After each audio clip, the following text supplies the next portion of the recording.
Olá, amigos. Estamos de volta para mais um programa O que é o Espiritismo? Contando mais uma vez com Orson Carrara para responder as nossas questões. Que alegria, meu caro Sidney, que alegria, telespectadores da TV CA, que é sempre uma satisfação estar aqui e podermos conversar um pouco sobre essa riqueza que é a doutrina espírita. Muito obrigado. Orson, nós temos feito perguntas assim meio incômodas para você e hoje vamos começar já apertando um pouco a sua moleira, Orson.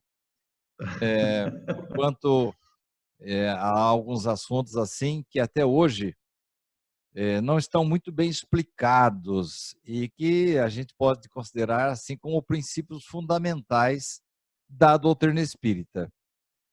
Vamos assim começar de leve, como eu diria para Richard Simonetti. Orson Carrara, o que é reencarnação? A reencarnação é um processo pedagógico, é um instrumento pedagógico das leis divinas para efetuar o progresso humano, para fazer com que as criaturas evoluam, aprendam, se aprimorem, se desenvolvam intelecto moralmente. A reencarnação não é invenção do espiritismo, não é privilégio dos espíritas, não é monopólio nem exclusividade do espiritismo. A reencarnação é uma lei divina. Em síntese, meu caro Sidney e queridos amigos que nos ouvem, nos veem nesse instante, a reencarnação, na verdade, é uma repetição de experiências, uma oportunidade de aprendizado oferecido continuamente. Isso significa dizer que, se analisarmos que numa existência de 80 anos, em média, 70, 80, 100 anos, por exemplo, não dá tempo para você adquirir todos os conhecimentos, nem tampouco desenvolver todas as virtudes para merecer a felicidade que aguarda os filhos de Deus. Então, o que acontece? Como a gente não consegue realizar, num período de uma existência física, curta ou longa que seja, os aprendizados para nos capacitarmos para a felicidade ativa que nos aguarda, Deus oferece contínuas oportunidades renovadas. Porque, convenhamos, numa existência, a gente comete muitos acertos, a gente evolui, aprende muita coisa, desenvolve inteligência, mas também comete muitos desacertos, muitas coisas. Veja você, a gente reencarna até a gente atingir a maturidade, a questão da autoafirmação, passar pela infância, somos dependentes do cuidado de alguém. Quando chegamos à maturidade, quando estamos preparados no auge da maturidade com a intelectualidade, percebemos que ainda há muitas virtudes a serem conquistadas. Então, a reencarnação é um instrumento pedagógico da divina providência para trazer a nós o aprendizado. Ela não é castigo, ela não é apenas a gente nasce de novo para sofrer, não, de jeito nenhum. A reencarnação é uma oportunidade de aprimoramento.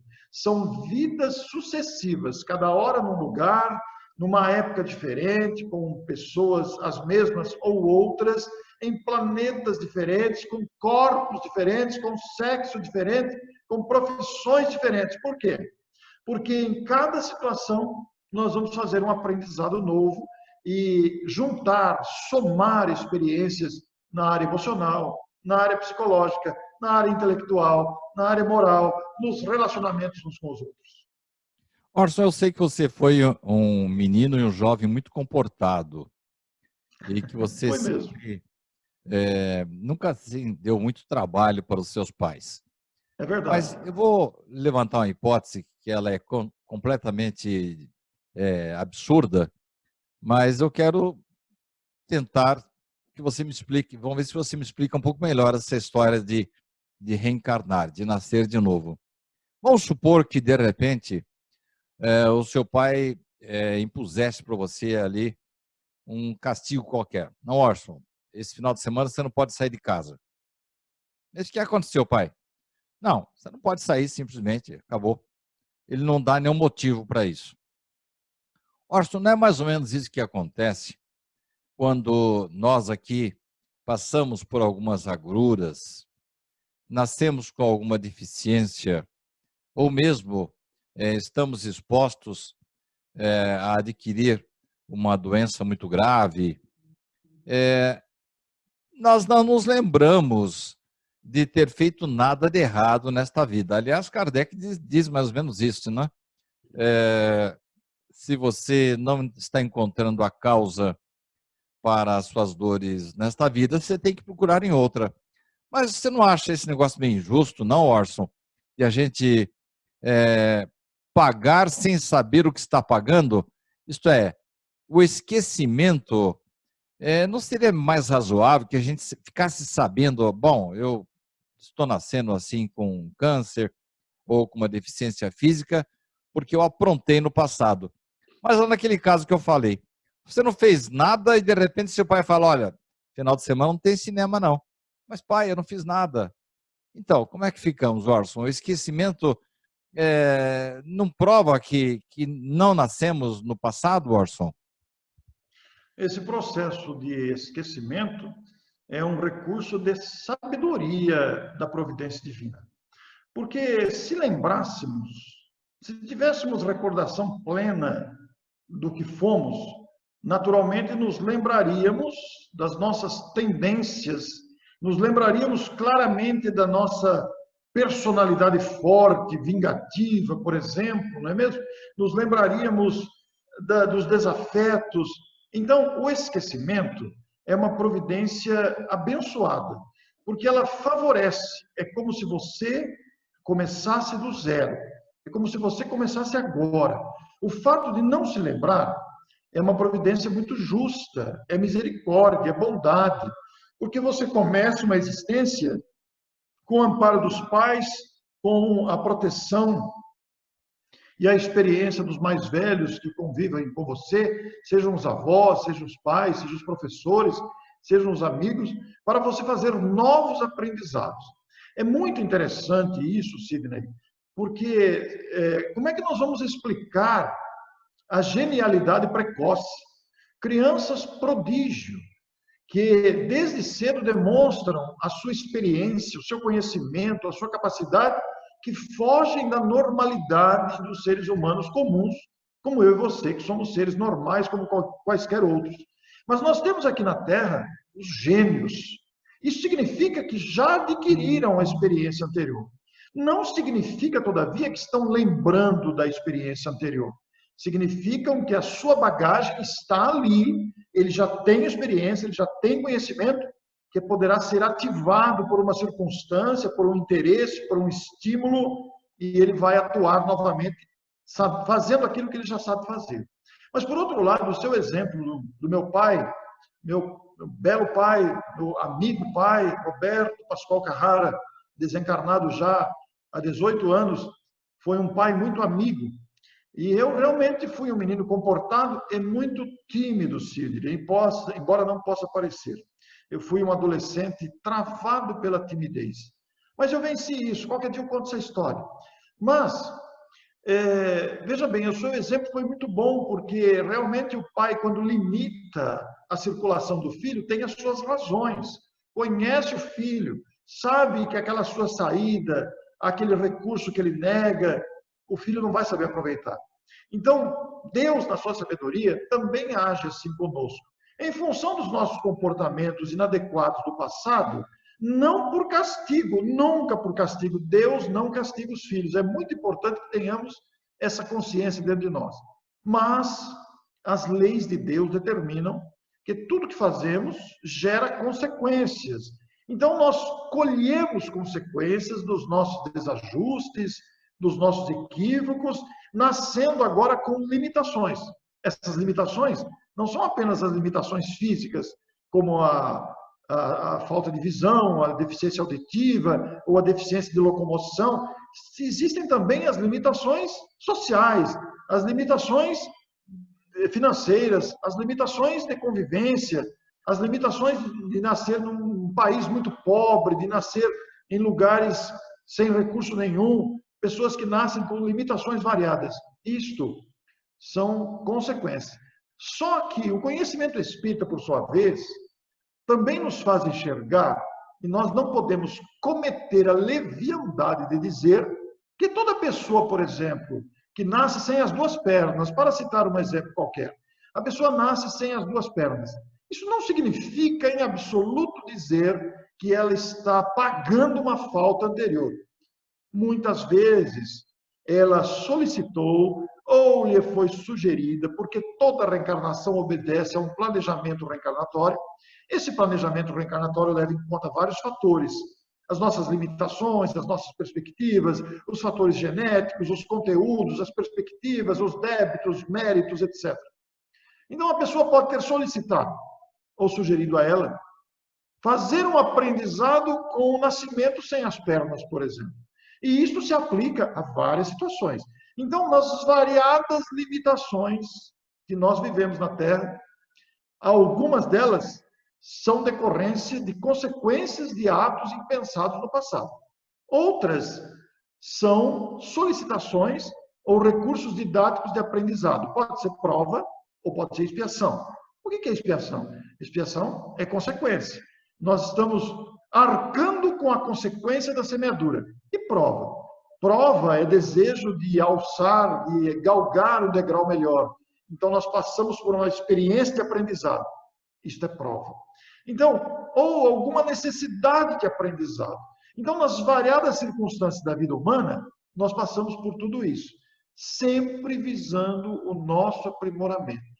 Mas, ao lado de tudo isso, está o esquecimento do passado. Porque no esquecimento nós adquirimos méritos. Nós já falamos em programas anteriores sobre os espíritos protetores, os anjos de guarda, os espíritos familiares. Eles têm conhecimento do nosso passado. Alguns deles, outros não, mas acompanham nossa trajetória, nos estimulando ao progresso.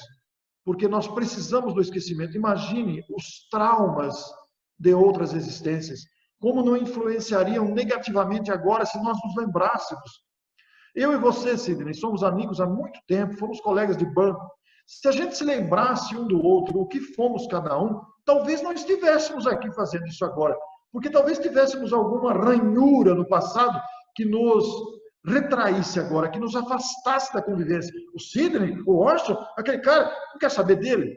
Mas como nós estamos com esquecimento, nós estamos trabalhando juntos, nos procuramos, estamos sempre um apoiando o outro, crescendo juntos. Isso acontece com todas as pessoas, todos os seres humanos, nos variados relacionamentos. Orson, as suas respostas me sejam um monte de perguntas. Nem diga. E eu quero, antes de fazer aquela que eu já tinha programado para fazer, parece que você está até adivinhando o que eu vou perguntar agora, mas eu quero falar uma outra coisa. Mas se o esquecimento é necessário, por quê? Você falou aí que pessoas podem renascer num país pobre. Eu lembro de um caso, que você conhece muito bem, de um menino que nasceu na Índia e de repente disse para o pai dele: eu não moro aqui, a minha família é em outra cidade.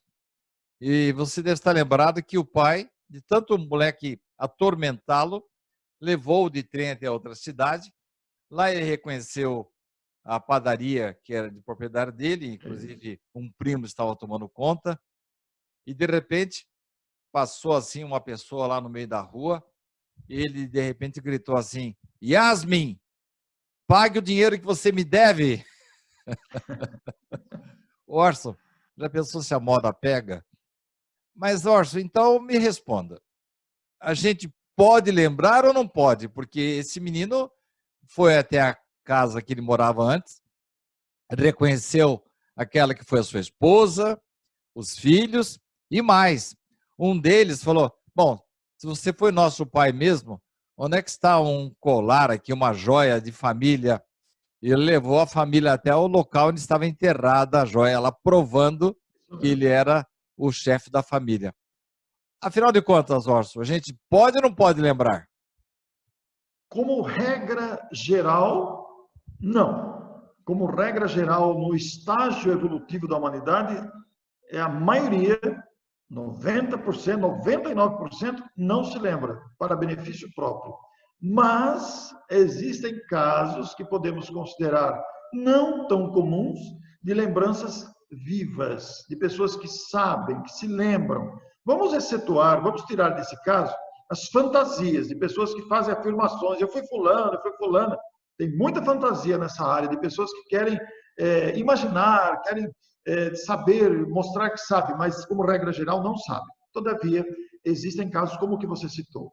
E esses casos existem, Sidney, por necessidade também, por alguma razão, e até para provocar pesquisa da ciência, alguns espíritos vêm com esta perspectiva de lembrança para provocar na ciência, nas religiões, na cultura geral, esta verdade que é a reencarnação, esta realidade de já termos vivido muitas vezes. Porque é a única teoria capaz de explicar os extremos.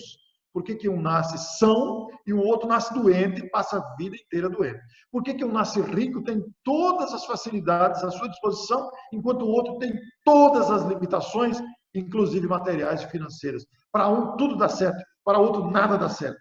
Mas quando há esses casos de lembrança, aliás, há um filme aqui que muita gente já assistiu, e eu vou indicar de novo para aqueles que não assistiram, que sempre tem gente nova, né? Procure o filme Minha Vida na Outra Vida. Eu Esse filme é um gosto, caso gostei muito. verídico. Até fiz uma palestra Verídico. sobre ele. Uma senhora Isso. que lembra-se de uma vida na Irlanda, né? Exatamente. É um caso baseado em fatos reais e ela começou a ter lembrança através de sonhos, lampejos. Esses sonhos se acentuaram, esses lampejos se acentuaram. Ela conseguiu localizar o país e a data e foi lá no país, porque isso a atormentou bastante. Foi lá, ela reencontrou os filhos que estavam todos com mais de 80 anos da outra encarnação, em que ela fora mãe deles, numa vivência muito sofrida, e promoveu o reencontro. Quem não viu esse filme, veja, Minha Vida na Outra Vida. E é um caso verídico. Aconteceu nos Estados Unidos, ela tinha lembrança de quando viveu na Irlanda. Mas não é o único caso. Esse é apenas um dos casos. E é muito interessante ainda, Sidney, considerar o seguinte. Aqui no Brasil, o doutor Hernani Guimarães Andrade, que atuou em Bauru, inclusive, né, com o seu livro 20 Casos Sugestivos de Reencarnação, estudou o assunto com profundidade e traz vários casos de lembrança que sugerem a reencarnação. Marcas de nascença, lembranças vivas, Até um livro identificação. de um amigo do Dr. Hernani, um americano, né? Que Sim. O Ian estudou as Stevenson. marcas de nascença e as lembranças de crianças, né? Isso é muito marcante na literatura espírita, tem uma farta literatura sobre isso, inclusive autores americanos que escreveram sobre isso, que não são espíritas, né, Sidney? Utilizaram métodos científicos de pesquisa, coletando e cotejando dados para chegar a esta conclusão que se tratava realmente da reencarnação de fulano ou fulana em tal época, em tal local, etc. Então, o assunto é mais sério do que parece. É fácil para a pessoa, isso é bobagem, isso é balela, mas aprofunde no assunto. Procure entender imparcialmente, independente de querer ser convencido, de achar que isso é uma coisa espírita ou não. Vá na pesquisa séria, científica, de cientistas que não são espíritas, que não conheceram o espiritismo, mas pesquisaram o assunto. Há muita informação. Agora, trazendo para a generalidade, é regra geral não se lembrar. Os que se lembram é por alguma necessidade própria ou da família envolvida. E mesmo porque as crianças que têm essas lembranças, quando elas chegam no limiar da puberdade, geralmente esquecem, né? Apagam-se as lembranças, né? É verdade. É mais comum, né, Sidney, que essas lembranças se deem na infância. Como no caso daquela personagem do filme, que a lembrança começou após os 40 anos, é menos comum. Mas acontece também. E tem outros que têm nítida lembrança, a ponto de reconhecer o fulano, quem é fulana, mas isso é muito raro, né? Isso é muito raro, mas tem também. Orson, uma coisa que me chama a atenção, você falou nesse filme, e há realmente muitos outros, você sabe que às vezes eu me surpreendo, né? Com certos cineastas que produzem, não são espíritas, e produzem assim filmes, vídeos assim bastante convincentes, né? Eu me lembro de um desenho animado da Era do Gelo, em que de repente eles retratam um caso de experiência de quase morte. Então, eu fico assim pensando, nossa, é um grande mérito para esse pessoal que não conhece a doutrina espírita e intuitivamente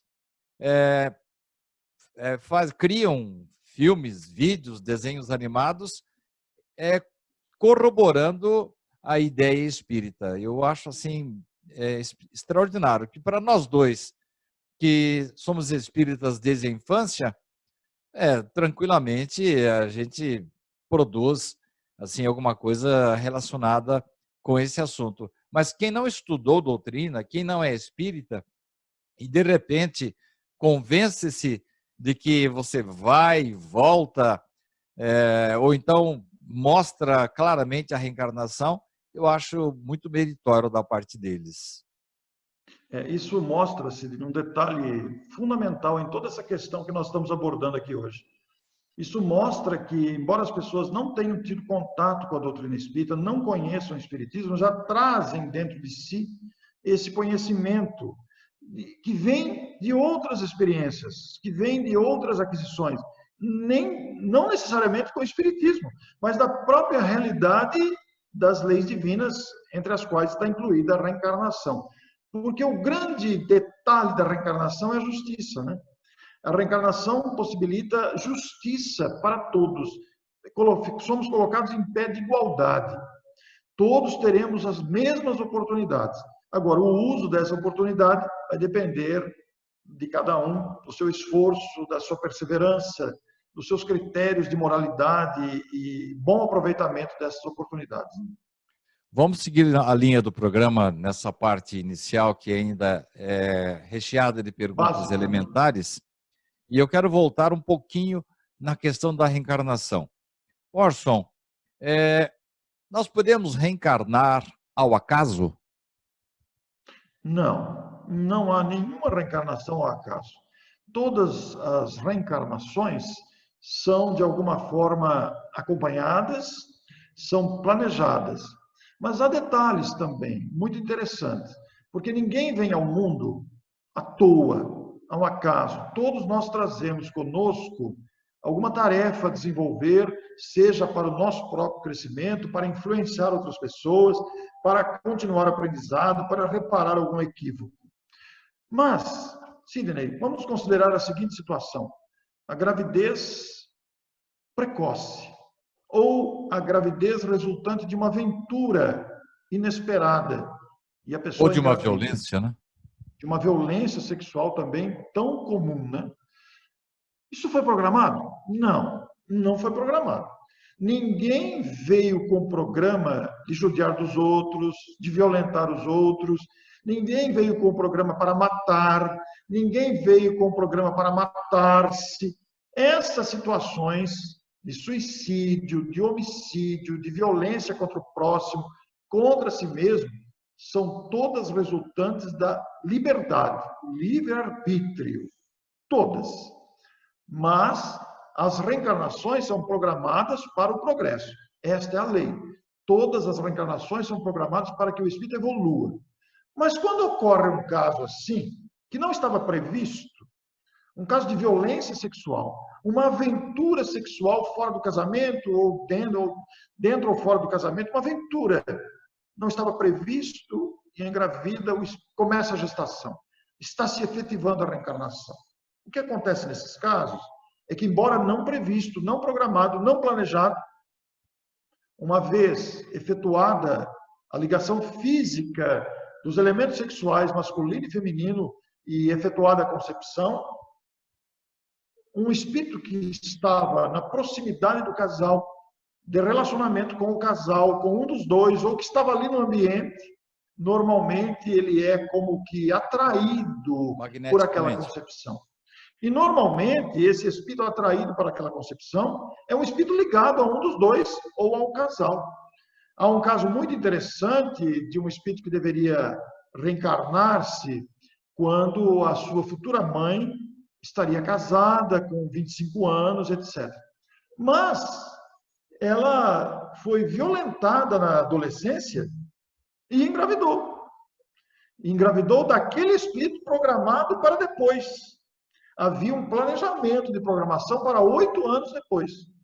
E os espíritos, vendo que aquela ocorrência se deu, reprogramam, reaproveitam a situação. Agora já foi, vamos cuidar, vamos ver o que vamos fazer agora.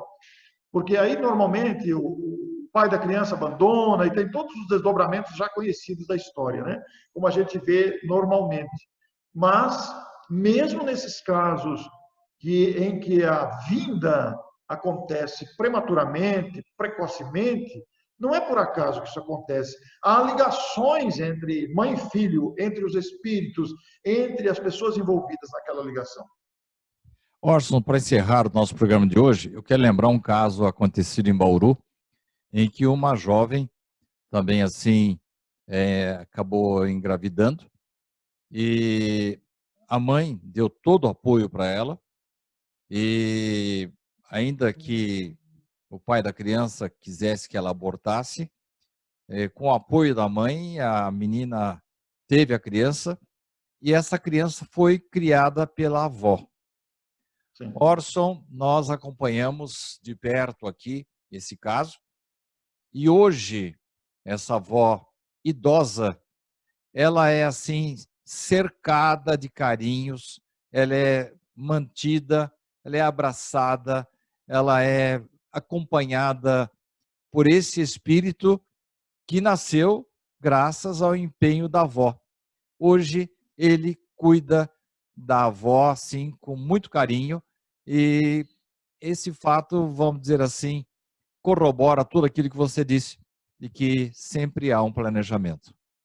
Sempre há um planejamento, mesmo que essa ocorrência surja de forma desagradável, né? Porque, veja bem, Sidney, aproveitando os minutos finais aí, mesmo esta ocorrência da pandemia no mundo inteiro, ela é uma consequência da nossa mediocridade moral que gerou isso. Poderia ser de outra forma, poderia nem ter ocorrido, mas toda a nossa imaturidade gerou esse quadro. Todavia, este quadro em ocorrência, ele gera movimentos de progresso também. Ele também se enquadra num planejamento possível. Vamos dizer, a humanidade não está atendendo aos requisitos, às solicitações, aos anseios de progresso, então vamos nos utilizar desta consequência criada pela própria humanidade para despertar as criaturas para o sentido da solidariedade, a renúncia ao egoísmo e tudo isso que nós estamos vendo. Muito bem, Orson. Chegamos ao final do programa. Agradeço mais uma vez a sua presença, as suas respostas sempre muito bem assim estruturadas e muito didáticas. Muito obrigado, Orson, por mais esta participação em nosso programa O que é o Espiritismo. Eu que agradeço, Sidney, agradeço a atenção dos telespectadores que notaram que esse tema não se esgota e nós continuaremos com esse tema e outros que vão se abrir, dada a grandeza didática do Espiritismo a nosso favor. Para conhecer o Espiritismo, é preciso mesmo que façamos essas reflexões de profundidade, abrindo campo para todas essas ideias. Muito obrigado a você, muito obrigado a todos vocês e logo estamos de volta na próxima semana. O que é o Espiritismo? Você também. Obrigado, Orson. E você também, que esteve conosco até agora, nos assistindo, nos ouvindo, nos vendo. Muito obrigado pela sua companhia, pela sua audiência. E na próxima semana estaremos de volta para a continuidade desse tema, o que é o Espiritismo. Até lá.